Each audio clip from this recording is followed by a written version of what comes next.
Hey guys, welcome to my videos. So guys, if you own a home or even in apartments, it's quite common that you get letters for the previous occupiers, right? While in many apartments and rental companies and even in condos, they do have this facility where you can deposit it into, oh my god, into your rental office, so that when they come they get it.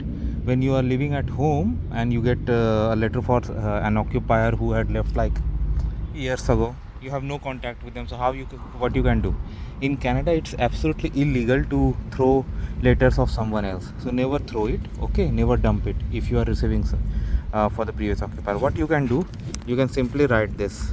If you know that they have moved return to sender, okay, and you can put it back in the mailbox. This is the quickest way. So what postman is gonna do, once the postman finds it out, they will give it back to the sender, and so that the sender knows that the person no longer lives at this address, okay? Now if you have any contact with the people, it's always good to inform them for the sake of humanity and tell them that, hey, I've got your letter, please collect it. But after a while also, or if you don't have any contact, this is a good way, okay? So this is how you can do this. Thanks for watching. Please subscribe to the channel.